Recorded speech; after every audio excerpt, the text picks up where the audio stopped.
Un jour ou l'autre, cette question nous traverse tous l'esprit.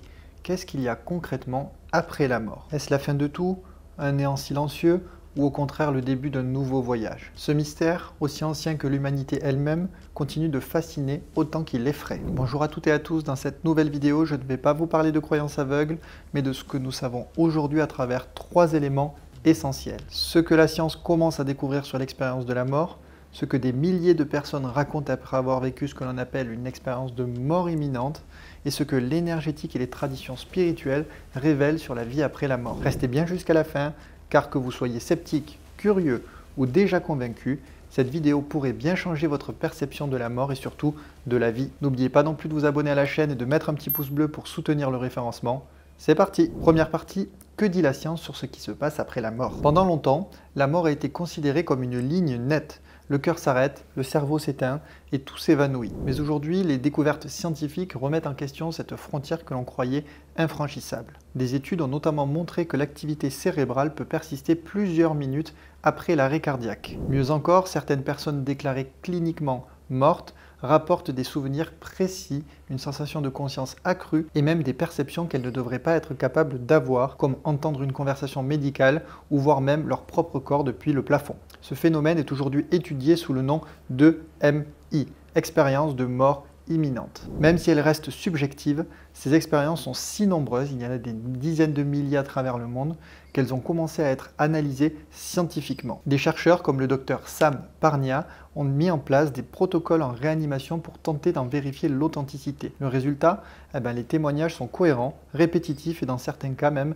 vérifiables. Certains scientifiques avancent l'hypothèse d'un mode sans échec du cerveau. Lorsqu'il croit la mort imminente, l'organisme plongerait l'esprit dans un état modifié de conscience qui apaise la peur et renforce la lucidité. D'autres évoquent une production de substances neuroprotectrices comme une décharge massive de DMT ou un mécanisme similaire à celui déclenché par la kétamine. Mais malgré ces pistes, un mystère persiste. Comment expliquer que des personnes ayant vécu ces expériences reviennent profondément transformées, avec une vision nouvelle de la vie, du pardon et même de la spiritualité? Parfois même, ces personnes sont dotées de capacités extrasensorielles qu'elles n'avaient pas auparavant, alors même qu'elles étaient très sceptiques sur le sujet. Et c'est là qu'on peut se demander si la science n'atteint pas ses propres limites, quand on ne peut pas tout expliquer. Deuxième partie, les témoignages troublants de ceux qui sont revenus. Depuis plusieurs décennies, des milliers de personnes à travers le monde rapportent avoir vécu un moment de bascule, un moment suspendu entre le souffle et le silence. Ces expériences portent un nom, nous l'avons vu, EMI,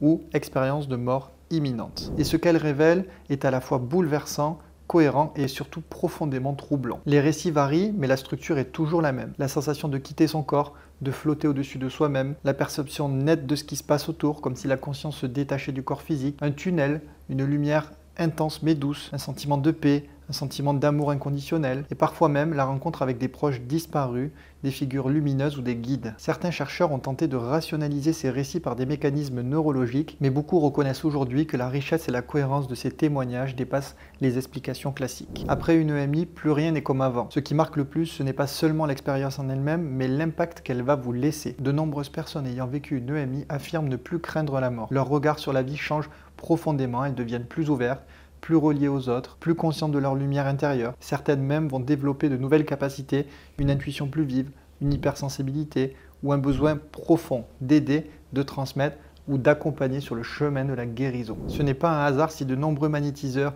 énergéticiens, médiums ou thérapeutes en tout genre disent avoir vécu une EMI dans leur vie ou à un moment clé de leur parcours qui les a fait changer, qui les a transformés. Mais il faut aussi le dire, toutes les EMI ne sont pas lumineuses. Certaines sont sombres, confuses, voire angoissantes. Des personnes rapportent des sensations de chute, de froid, d'isolement total.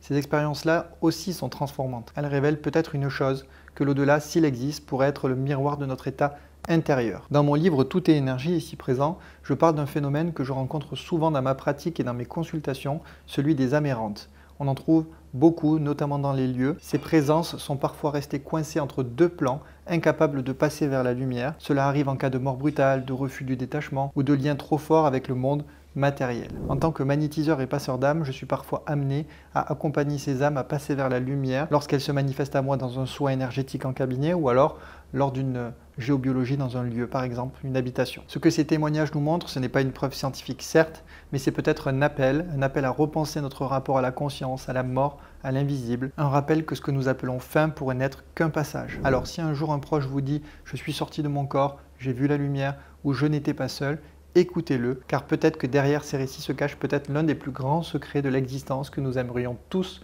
connaître. Troisième partie, et s'il y avait un sens derrière tout ça? Quand on écoute ces récits de MI, ces perceptions au seuil de la mort, une question nous revient encore et encore, pourquoi ces personnes reviennent transformées? Peut-être parce qu'au-delà de ce qu'elles ont vu, elles ont touché quelque chose d'essentiel, une vérité intérieure, une conscience qui ne dépend pas du corps, un sentiment d'unité avec quelque chose de plus grand. La science commence à envisager cette idée que la conscience pourrait exister indépendamment de notre cerveau, comme si le corps serait l'antenne, mais la conscience, elle, continuerait à émettre. C'est ce que nous enseigne aussi l'énergétique. L'être humain ne se résume pas à sa dimension physique et à son corps physique. Il est un corps, certes, mais un champ vibratoire.